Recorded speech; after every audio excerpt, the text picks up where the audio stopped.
What is going on, everyone? My name is Boit, and I am here to talk to you today about Redbull El Reynado. Age Mythology information is here, and we're going to jump into it right now. Player 1 vs 1 featuring 11 competitive maps, a combination of original and returning favorites in the competitive maps. 2 qualifier spots will be available for the qualification stage, so 14th, 15th of September.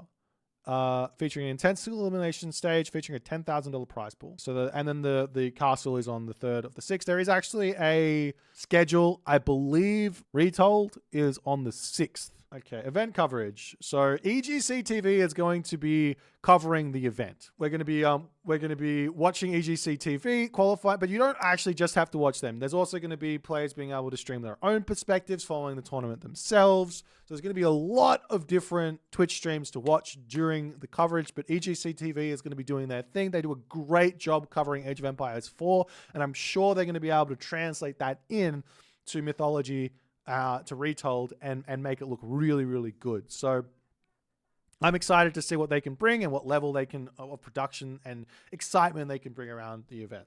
That being said, I will also be casting. Important dates to remember. You need to register before the 12th of September. You out there, the person watching this, 12th of September at 18 GMT. UTC is GMT, I believe. I don't know why everyone uses UTC, but it is GMT 00000. Okay? Before the 12th.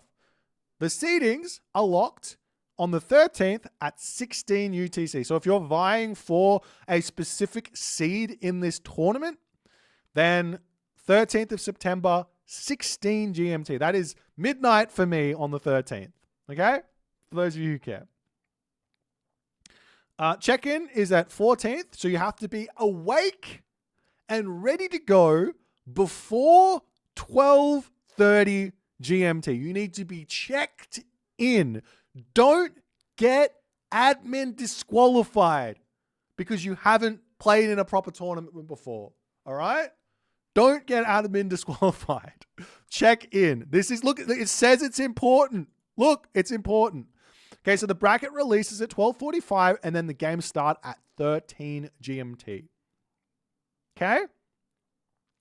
It's single elimination, round of 256, single elimination, 126, single elimination, 64. Everything is single elimination here, okay? So it's a big amount of players.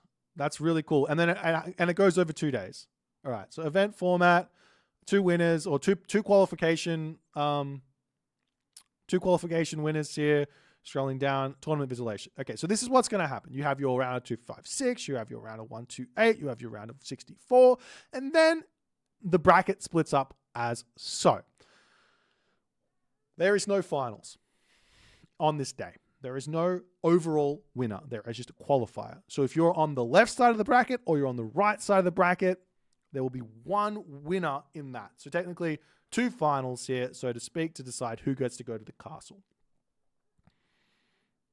Qualification stage. So there's going to be a drafting system, which is cool. If you guys haven't seen a drafting system, I encourage you to check out one of the EGC TV casts of Age of Empires 4. They do drafts, or even an Age of Empires 2 thing, just to see what it is, because you've got to get familiar with this. It's going to be really, really different to anything that we've done before in Mythology tournaments. I'm not sure how it works. You're going to have to fiddle around. I think they give you an opportunity to check it out down here.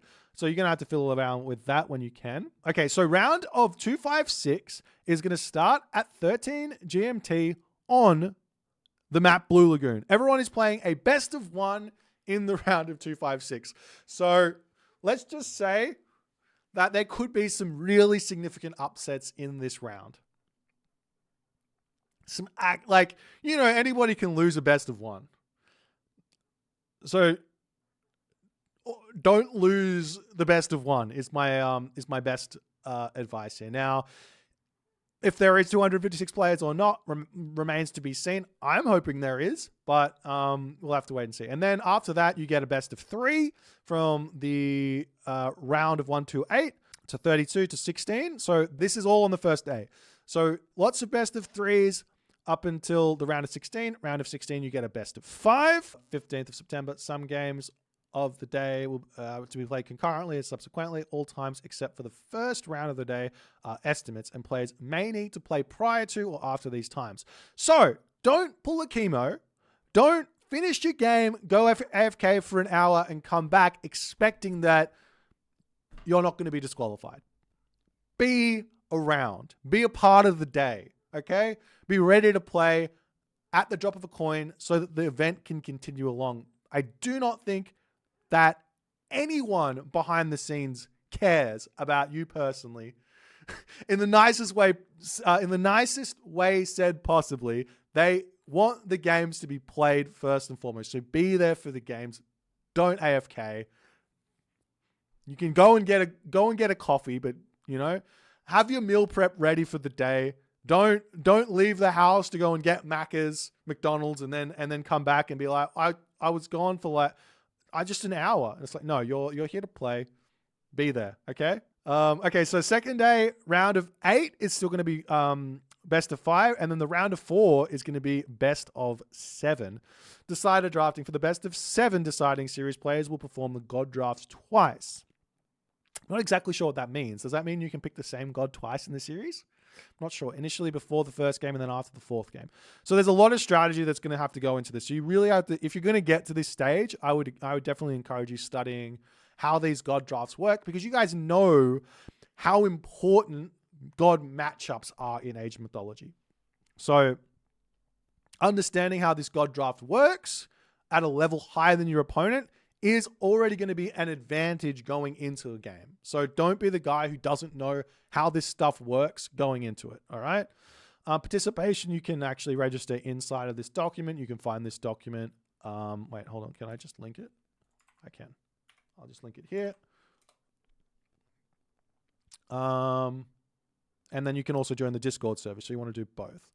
Registration instructions. All right, so account. This is a really important one. Account inactivity. If you play for the first week, get top 1, and then don't touch your account again, that account will be considered inactive.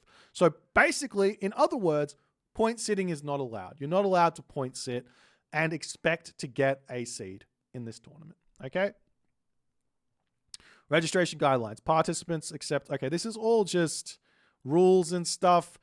Make sure this is an interesting one. Make sure your name is pronounceable in English. Utilizing it. This is big here. Utilizing an account that does not correctly reflect the participant's actual rating is strictly forbidden. What does that mean? It means don't jump on a Smurf, sign up under a Smurf, and then not tell not say that your rating is actually 2000 and it's not 1600. It's 2000. Don't lie about your rating.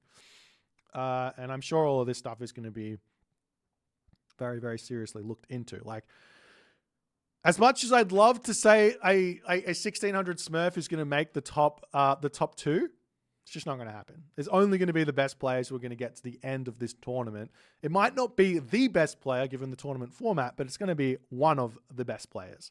So you're not going to get away with it. In other words. Okay, so you have to play.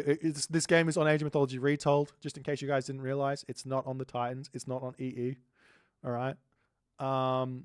Obviously, all of this stuff. Here's an important thing. This is something that I've had a little bit of an inkling has been going on during my tournaments, and I was going to put a rule into this if I put another tournament thing in here. But you're not allowed to be in Discord server talking to a coach or something, screen sharing. You're not allowed to do that. That's actually cheating. Okay. All right, moving onwards and upwards. No scripts, macros, etc. For those of you who can't manage to not be a terrible human being, maybe just consider not using the chat feature. Mute yourself because you will get banned. Okay? Wait, let me just double check this. Communication with people during a game. So you're allowed to talk outside of a game. Yeah, you can get coaching outside of a game, I assume. No betting. Don't bet if you're participating. Okay, good. Well, that's fine. Punctuality. During live games, players must be in the game lobby and ready to begin their match at least 5 minutes before the scheduled time. Preliminary practice such as drafting gods must be completed beforehand. If a player fails to show up at an arranged or confirmed game within 20 minutes, the opponent will be granted an administrative game win thereupon. And for every additional 10 minutes they are late. Exceptions can be made by the administration if it is clear that a participant is experiencing technical difficulties that prevent the game from being started. Okay. So that's fairly easy to understand. Be on time. Fantastic. Rule violations may result in penalties ranging from warnings to disqualifications. Seedings. Okay, seedings is going to be on the ladder. This is something interesting here. The top 4 players are seeded based on inputs from the Age Mythology Council members. So I guess that those are people working on the game. So they're going to have some sort of say on who the top 4 seeds are going to be. Okay. Schedule. Only the first matchup of the day is going to... Okay, we've already talked about that. We've already talked about Pantheons and Gods. Participants must only draft gods that they themselves have access to in-game. What does this mean? If you don't have access to the new DLC, you can't pick Freya. Right? So you can't draft that. If the participant drafts a god they do not have access to, the opponent may pick any available god that was not banned in the same draft. Okay. If a player plays with a restricted god, the game must be restarted, and the opponent may pick any available god for that player to play in the restarted game. The god chosen must be picked from the opponent's drafted god pool. Players, I'm a little bit confused about what all this means. Players must not repeat a god they already played during the same matchup. If a god was played due to a forced decision from a previous era, the god may be repeated. Okay. Makes sense. Additional requirements. A tournament administrator may request access to a player's point of view and audio while playing. I love this. I need to use this in my rule set. This is fantastic. Okay. Players agree to participate in potential interviews prior to and during the qualification stage. These interviews make content in writing, audio, and video. Fantastic. Tournament administration retains the right to request an up-to-date and reasonably high-quality portrait image of themselves to be used as posters, banners, and streams. Players can request a restart in a situation where their maps are bugged or otherwise failed to generate in the intended way. Fantastic. So this is basically a veto, but the situation needs to be in regards to a map that is bugged. So it can't be because you screwed up a build order. I think that's the way that I understand. Right? Okay. The restart must be called during the first 2 minutes of an in-game time. I hate that it's 2 minutes, but I guess it takes time to figure out if a map is bugged or not, so fair enough. When you've got administrators or you've got streamers watching the game, they can actually see if the game is bugged. And I would like to... There probably should be like a streamer this thing here. The administrator retains the right to restart a game under any circumstance. This is really, really good, right? Because this is these players... The people watching the games... Like, they know. So, bugged map conditions. The intended amount of relics or settlements failed to generate. Any herdable, wild animal, gold deposit, stone deposit, or forage bush cluster that belongs to a player is trapped or in any way inaccessible. Any player controlled units are trapped or in any way inaccessible. Any player-specific object, such as a resource deposit building, wild animals, or villages, failed to generate in the intended amount. Fantastic. Super clear. This is what professionalism looks like. I love this. Exploits initially utilizing any bugs. Okay, fantastic. Laming. Players are permitted to do anything that the game allows, including, but not limited to, walling in resources, blocking or killing villages, and killing enemy, huntable, or wild animals. Everybody rejoices. Laming is allowed. So no crazy Boit rules that are restricting you from attacking animals. You're allowed to do it. Fantastic. Wonderful. Pausing. Players must only pause a game if they or their opponents are experiencing severe issues that are directly affecting the game and their ability to play. Using your pause to take a break, visiting the bathroom, smoking, or anything else non-technical is strictly forbidden. An administrator can order a pause at any time for any reason, unless paused by the administration. Players must immediately inform it. Yada, yada, yada. Okay, lobby settings. We're getting there. If there's any info about a rematch if someone disconnects, I doubt it. I don't know.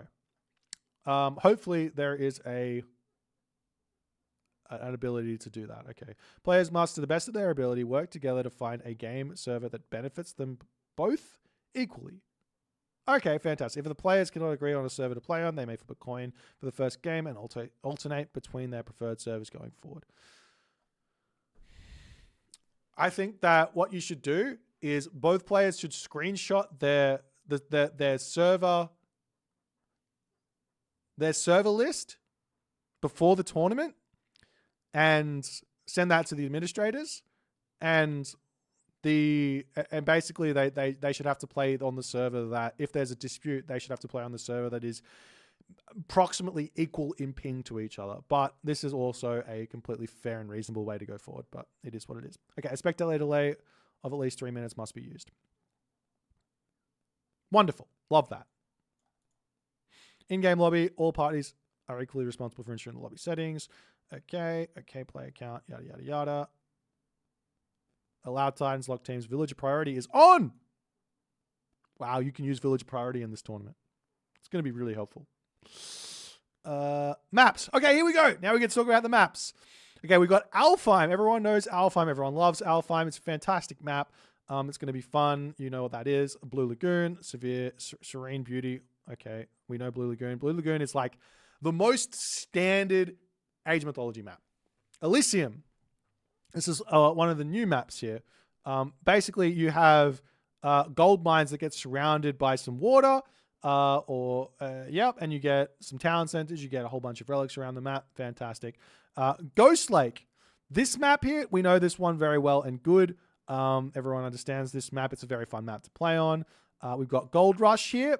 Gold Rush is kind of sort of unique in that all the gold is in the center of the map. So this really promotes super aggressive play, and controlling that center is really, really important.